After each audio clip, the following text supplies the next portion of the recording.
çiftçi şey. Mesela bu mısır sulamaydı. Bütün masrafı yapmış, sulamada masrafı kalmadı. Japon'da parasını ödemek zorundadır. Çok fazla büyük bir zararı var. Çiftçi mevsim itibariyle zamanı gelmiş.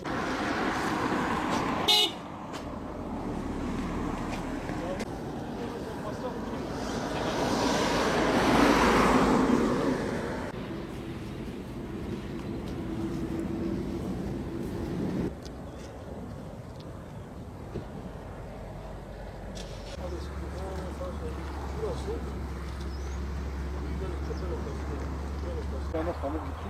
Yani pamuk bir daha geri dönüşü yok. Pamuk çünkü tepesine vuruyor, kesiyor tepesini, tepesine geliyor, bir daha büyümez. Şimdi burada şuraya kadar inmemiş. Yani zarar, işte bizim ümidimiz budur Mısır'da tabii. Bu pamukta böyle bir şey söz konusu değil. Pamuk gitti. Ama Mısır'da bu büyüme noktasında inşallah da Mısır'da böyle bir zarar geri dönüşümü olur ve çiftçi bir nebze de olsa hiç olmazsa masrafını çıkarır. Yani yetişemiyor da. Hep kaldıracak. Bizim şeyimiz o yani. Eğer mesela şuradan bir geri dönüşüm olsa işte dekar başına 5.000 liralık bir masrafı hiç olmasa alır. Yani en azından bu konuda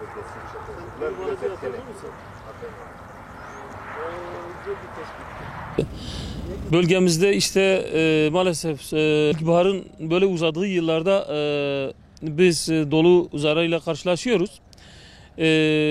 Dolu zararı bu sene bizim çiftçilere çok büyük bir zarar vermiştir. Bu iklimsel bir döngü olarak 4-5 yılda bir bölgemizde böyle şiddetli dolularla karşılaşıyoruz. Bu sene yine böyle bir dolu yağışıyla karşılaştık. Çiftçimizin özellikle lokal olarak Silvan, Bismil ve Batman Çayı havzasındaki yakın kısımda işte bir dolu zararı dün öğleden sonra başladı ve çok büyük bir zarar meydana getirdi. 10 binlerce dönüm alan içerisinde özellikle mısır ve pamuk ekili alanlarda büyük bir zarar meydana getirdi. Bunun yanı sıra buğdayda özellikle buğdayın başaklanmış olması nedeniyle hele hasat dönemine yakın olması nedeniyle yine arpada, mercimekte büyük bir zarar meydana getirdi. Tabii bu hepimizi çok üzmüştür. Bu sene yağışların iyi olması nedeniyle özellikle ilkbaharın başından itibaren yağışların çok iyi olması nedeniyle bereketli ve bol bir ürün bekliyorduk. Ama bu dünkü dolu yağışı bizi çok gerçekten derinden üzmüştür çiftçilerimizin adına. Çiftçilerimiz gerçekten çok büyük bir mağduriyet şu anda yaşamaktadır. Yani tahmin olarak belki 150 trilyon üzerinde bir zarar söz konusudur. Bizim şu anda bir ümidimiz işte bu zarar gören mısır alanların belki bir nebze %50'lik bir kısmı geri dönüp en azından çiftçimizin yapmış olduğu masrafları dekar başına bir 4-5 binlik bir masrafı karşılayacak şekilde bir geri dönüşümün olması umudumuzdur. Dolayısıyla bizim zarar çok büyüktür. Çiftçilerimiz mağdurdur.